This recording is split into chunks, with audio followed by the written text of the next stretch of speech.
Então ele pergunta o seguinte: se eu fizer cursinho, é garantido que eu vou conseguir passar? Então, geralmente, né, quando a pessoa é reprovada, ou seja, ela não consegue passar em medicina, né, ela fica 1 ano, ela fica 2 anos, fica 3 anos estudando, geralmente, tá, ela acredita que o problema disso, tá, que o fato, né, que o fato dela não ter conseguido passar em medicina é porque ela não tem base ainda, né? Então, pô, eu não passei ainda porque eu não tenho base. Eu não sei física, né? Eu não sei física, eu não sei química, eu não sei matemática, portanto, eu não consegui passar em medicina. Faz sentido isso para vocês? Alguém já passou por isso? Comenta aqui para mim saber. Né? Então, vamos lá. Eu devo fazer cursinho, por quê? Porque eu já estudei 1 ano, já estudei 2 anos, né? Fui reprovado e eu preciso fazer cursinho, por quê? Porque eu tenho que ter base, né? Eu preciso adquirir base, eu preciso saber física, eu preciso saber matemática, eu preciso saber química para mim conseguir passar. Não é isso? A maioria das pessoas pensa dessa forma, né? Então, eu preciso fazer cursinho para me saber os conteúdos que vão ser cobrados no vestibular. Então, um cursinho ele vai ter e ele vai fazer isso, tá? Ele vai fazer isso. Ele vai fazer o quê? Ele vai te dar os conteúdos, né? Vai te dar os conhecimentos sobre física, sobre matemática, sobre química, sobre redação, sobre os conteúdos que vão ser cobrados no vestibular, tá? Então, o cursinho ele vai te dar isso, né? Então, você pode fazer o presencial ou pode fazer o online, né? São as duas possibilidades que você tem, né? Então você pode fazer um cursinho presencial ou pode fazer um cursinho online, né? E aí como é que ele vai te ensinar esses conteúdos, né? Como é que ele vai te ensinar? Ele vai te ensinar através de aulas tradicionais. Aulas tradicionais. Então o professor vai falar o conteúdo, ele vai passar o conhecimento para você, né? Ele vai escrever, ele vai usar o quadro, ele vai usar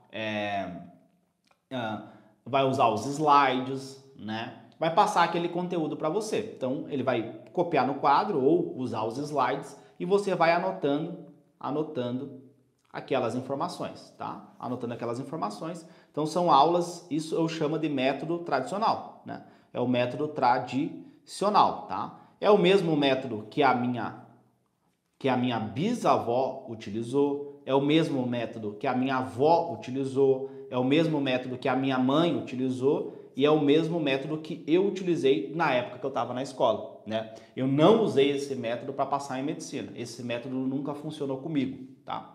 Então perceba, a gente consegue ver que, pô, a minha bisavó, como é que ela aprendia, né? Como é que ela aprender não, como é que ela estudava, né? Aprender é uma coisa, estudar é outra, tá? Vamos lá. Então, como é que ela tentava adquirir conhecimento? Porque estudar é adquirir conhecimento. Então, como é que a minha bisavó, a minha avó e a minha mãe tentavam adquirir conhecimento?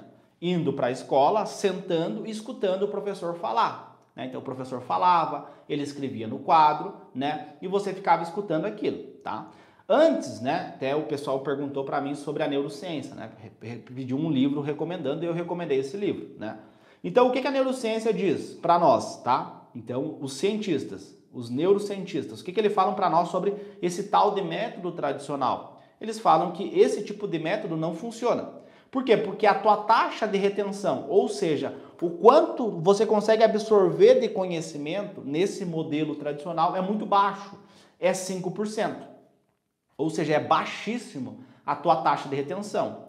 Do ponto de vista prático, como é que a gente consegue ver isso? A gente consegue ver isso que hoje a escola, o cara sai da escola sem saber nada. Ele sai da escola sem saber matemática, ele sai da escola sem saber interpretar um texto, ele sai da escola sem saber fazer uma conta básica, né?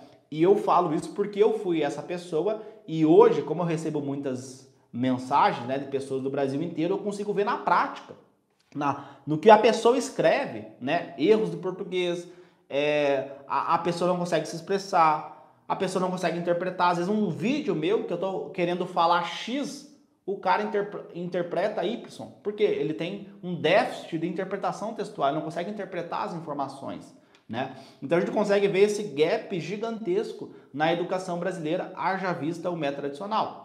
Um outro exemplo prático, né, para vocês entenderem o que eu quero dizer, né, do método tradicional que é ensinado pelos cursinhos, tanto o presencial quanto o online, quando a gente compara um estudante brasileiro com um estudante europeu, né, tem um estudo que chama The Learning Curve, né, feito em 2014, que ele comparou vários estudantes do Brasil, aqui da América Latina, da Europa, enfim, vários países do mundo inteiro, tá? E aí, o Brasil é um dos piores, né? Ele fica no top 3 dos piores do mundo, né? Por causa desse método tradicional. E quando a gente consegue ver os melhores países, os melhores sistemas educacionais, não é esse modelo, não é o professor falando o dia inteiro, o aluno escutando e copiando aquilo. Não, é uma metodologia onde o aluno ele é ativo, ele que constrói o conhecimento, ele é o foco, ele é o ator na construção do conhecimento. Porque quando eu busco o conhecimento, quando eu vou atrás do conhecimento, quando eu pratico esse conhecimento, eu estimulo as células do meu sistema nervoso central, ou seja, eu estimulo os meus neurônios. Então, eu saio de 5% e vou para 90%, 100% de taxa de retenção. Por quê? Porque eu estou praticando. E é justamente isso que o método Atleta da Mente, que é o meu método, né, esse método de 60 dias, que fez eu passar em medicina, é justamente isso que eu faço com meus alunos. Ou seja, então eles são 100% do tempo ativo, eles não são passivos. Ou seja, o que vai fazer você passar em medicina não é o cursinho. O que vai fazer você passar em medicina é você ter aprendizagem, memorização e controle emocional. E para você aprender os conteúdos, bem como memorizar esses conteúdos, você precisa praticar esses conteúdos. Ser 100% do tempo ativo. E aí, como é que eu vou ser 100% do tempo ativo? Aí é outros 500, né? Aí já é outros 500, né? Mas o primeiro ponto que você tem que entender é isso. Como é que você aprende? Praticando. Vamos dar um exemplo bem prático. Como é que uma criança aprende, né? Pensa numa criança americana, uma pessoa que nasceu nos Estados Unidos. Como é que essa criança aprende inglês? Falando, né? Começa a falar papai, começa a falar mamãe, né? Começa a falar algumas frases. Muitas dessas frases ela fala de forma errada, ela conjuga o verbo errado, ela nem sabe o que é verbo, ela não sabe nada, mas ela tem vocabulários e ela, haja visto as interações sociais, ela vai aprendendo e vai adquirindo vocabulário, vai fazendo frases e tal, e depois ela aprende como conjugar o verbo, como aprender a se expressar. E aí tu pega no Brasil, quem já fez curso de inglês aqui vai saber, como é que é no Brasil? No Brasil você chega no primeiro dia de aula, você aprende verbos, você aprende pronomes, né? Você aprende gramática, e aí isso bloqueia o cérebro do aluno. Bloqueia o aluno. Por quê? Porque o dono do cursinho de inglês, ele ganha dinheiro. Se você aprende a falar em 90 dias, em 60 dias, ou se você aprende a falar inglês em 6 anos, em 10 anos. Na opinião de vocês, o dono do cursinho de inglês, quanto que ele ganha mais dinheiro? Quanto que ele ganha mais? Nós vivemos num modelo econômico capitalista, né? Então, quanto que esse cara vai ganhar mais dinheiro? Na opinião de vocês, se você aprende inglês em 60 dias, em 90 dias, ou se você aprende inglês em 6 anos, em 10 anos.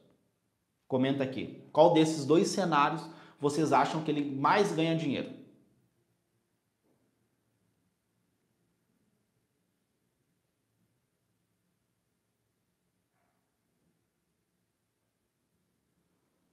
Vamos lá, pessoal, comentem aí. Vamos ver. Na opinião de vocês, o que vocês acham? 6 anos, né? 6 anos, ó. A Lorena falou 6 anos, óbvio, né? Então esse cara, esse dono do cursinho, ele vai querer que quanto mais tempo você fica ali, melhor, né? Porque ele vai ganhar mais dinheiro, né? Então o que acontece? Você aprende, você vai começar o teu contato com uma língua estrangeira através da gramática.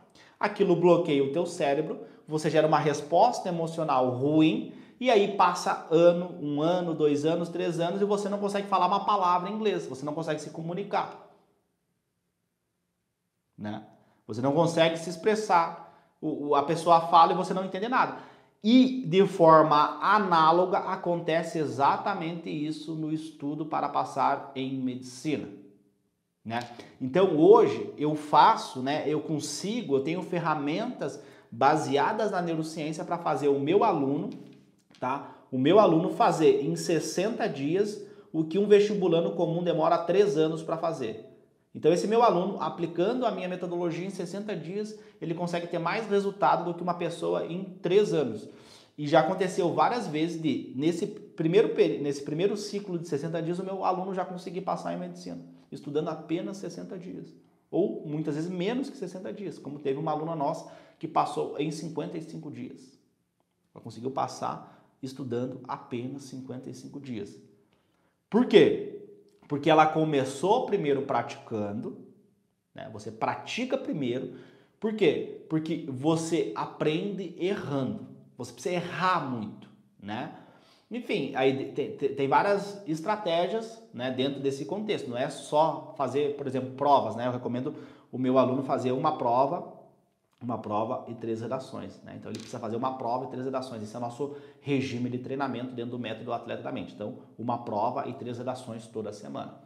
Então, além de praticar, você precisa praticar muito, você precisa ter prazer em errar, porque é errando que você aprende, diferente do método tradicional, né? No método tradicional, se você fala alguma coisa errada, o teu professor te critica, o professor fala mal de você, né? Principalmente na redação, né? Os professores de português, eles são obcecados, né? Eles são apaixonados pelo método dele, né? Eles sabem muito gramática, eles sabem muito conjugação verbal, eles sabem muito usar a pontuação, né? Eles são apaixonados pelo português. Só que tu pega um aluno que está começando, que fez um péssimo ensino médio, ele não sabe nada. E você tem que valorizar quando esse cara erra, porque é errando que se aprende. Esse cara não vai na primeira aula saber todos os conteúdos, ele precisa errar, porque é errando que esse cara vai aprender. Só que na prática, na conjuntura do método tradicional, como é que acontece? Esse aluno erra, nossa, só tá errado aqui esse verbo, meu Deus, tem que fazer assim, tem que fazer assado, tá errado isso daqui, papapá. Pum, bloqueia o aluno, bloqueia esse aluno.